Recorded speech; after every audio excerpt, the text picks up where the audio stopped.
The light is returning. Day and night hang in perfect tension. Then, slowly, the rays of sunshine reach farther and longer into our days. Welcome to spring. I'm Blair, and today we're baking a Lavender Earl Grey cake to welcome in the new season. But more than that, we're going to talk about why these ingredients have been woven into ritual and meaning for thousands of years. Because food made with intention tastes magical. Ostara falls on the spring equinox this year, March 20th of 2026, when day and night are held in perfect equilibrium before the light takes over. The name Ostara comes from the Germanic goddess Ustra, a goddess associated with dawn, spring, and renewal. She's attested in the writings of the Venerable Bede in 8th century England, though her worship likely predates that significantly across Germanic and Anglo-Saxon cultures. Scholars debate how widespread her formal worship was, but her symbolism, that was everywhere. Eggs, hairs, flowers, the color yellow, symbols of fertility, new beginnings, and the return of the sun. You'll recognize these for sure. Many of them quietly survived into the modern Easter celebration, carried forward across centuries of cultural change. In modern pagan and Wiccan traditions, Ostara is one of 8 Sabbats on the Wheel of the Year, a celebration not just of the calendar but of nature's rhythm. It's a time to plant seeds, literally and metaphorically, to set intentions, to welcome back the light after the long turning of winter. And what better way to mark that than by baking something beautiful? Lavender has been in conversation with the humans for at least 2,500 years. The ancient Egyptians used it in mummification and perfume. The Romans added it to their bath water. The name itself likely comes from the Latin lavare, to wash. They brought it with them as they spread across Europe, and it rooted itself into the land and the culture wherever it went. In folk herbalism and the magical traditions that grew from it, lavender carries correspondences of calm, clarity, love, and protection. It was placed in sachets under pillows to bring peaceful sleep and prophetic dreams.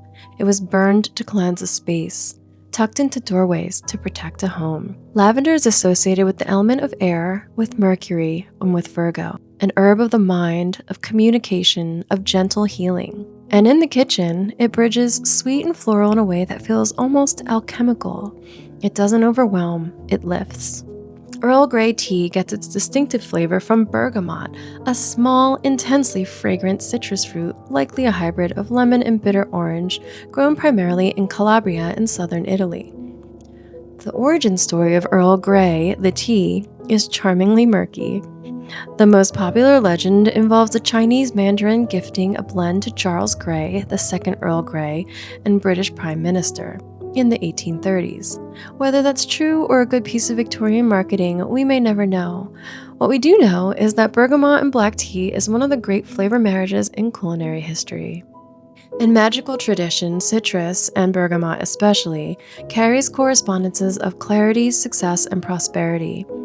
It's energizing without being aggressive. It's associated with the sun, with the element of fire, with a kind of fresh, optimistic energy that feels exactly right for spring. So when you combine bergamot with lavender in a cake, you're working with air and fire, with calm and clarity, with ancient Rome and Victorian England and a spring morning all at once. That's the magic of a good recipe. Now let's make the cake. We start by steaming the milk.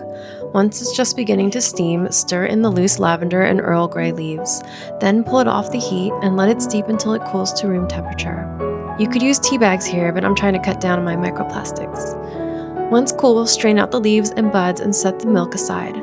Take a moment and just smell it. It's incredible. In a medium bowl, whisk together your flour, baking powder, and salt.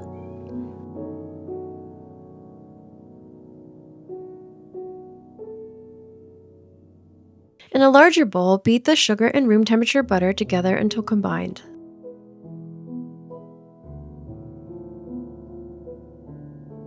Then add the oil, I'm using coconut, and mix. Beat in the eggs one at a time. Then add the vanilla. Pour in the lavender Earl Grey milk and mix until everything is fully combined and fragrant. Add half the dry ingredients and stir to combine, then add the second half and beat until the batter is smooth and just a little glossy.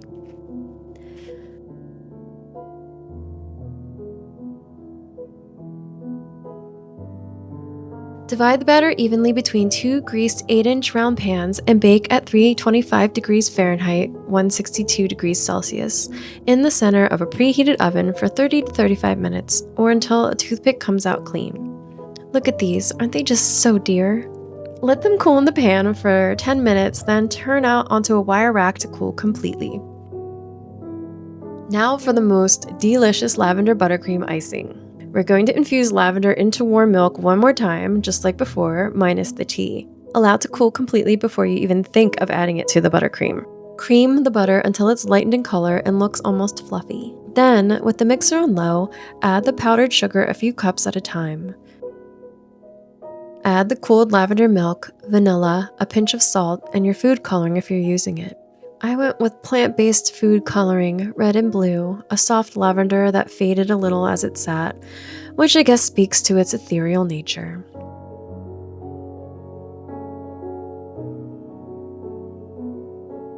I baked these on the longer end, so there's a bit of crust to trim before icing.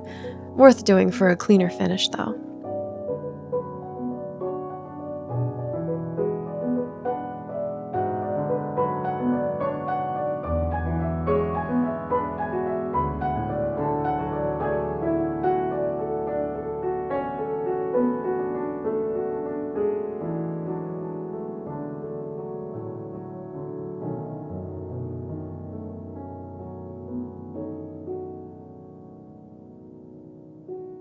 I'm garnishing with lavender from my garden and this cool edible magic dust for some extra shimmer and sparkle.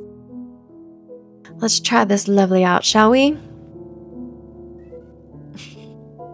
The full recipes are in the description. If you make this cake, I'd love to see it. Tag me, leave a comment, let me know what intentions you're planting this season. And if you want more seasonal recipes, lore, and ritual, subscribe. There's a whole year ahead of us and it's just beginning to bloom. Thanks for joining me. Until then.